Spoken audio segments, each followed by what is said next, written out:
For today's video guys, nagluto tayo ng ulo ng barakuda at yung medyo tinik niya na may laman. Kasi yung laman mga guys, kinilaw natin. Ayan nga guys, kumuha tayo ng libas at nilagyan natin ng libas. Yung ulo at tinik ng barakuda na may kasama pa rin ng laman. Kasi yung laman niya ay ito na. Tinanggal natin at kikilawin natin guys yung laman niya.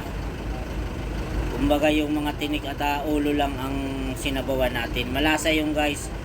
Ayan. Ayan na nga at luto na nga yung ating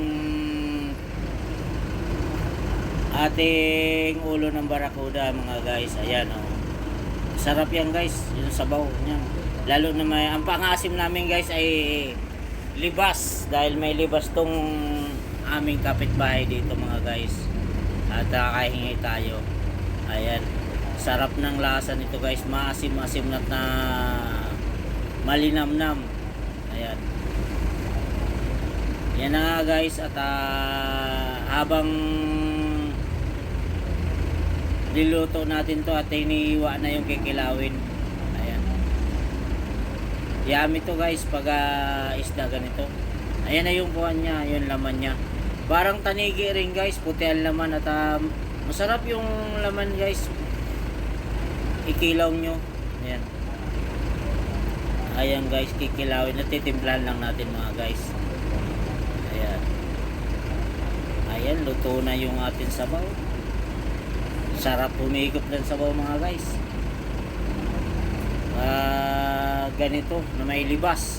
Yung di nakakaalam ng libas mga guys, karamihan niya nasa probinsya. Pero meron din dito libas sa Maynila.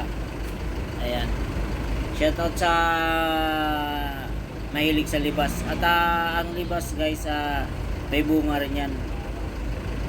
Ayan na nga, sinukaan nga natin at para maluto siya sa suka. Ayan, luto na to guys yung ating ulo ng barakuda. Ayan na. Ayan, tinitimplahan na natin. Nagayat na natin mga guys.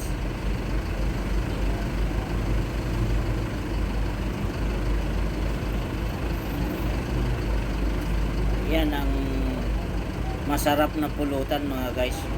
Mga ganitong isda at kinilaw. Bago tapusin natin ng video, magpasalamat ulit tayo sa ating mga viewers, followers, subscriber at TikTok account. Maraming salamat. Nakapalo sa ating TikTok. Hanggang sa muli mga lods. Thank you. Thank you for watching mga idol. Hanggang sa muli. Bye-bye.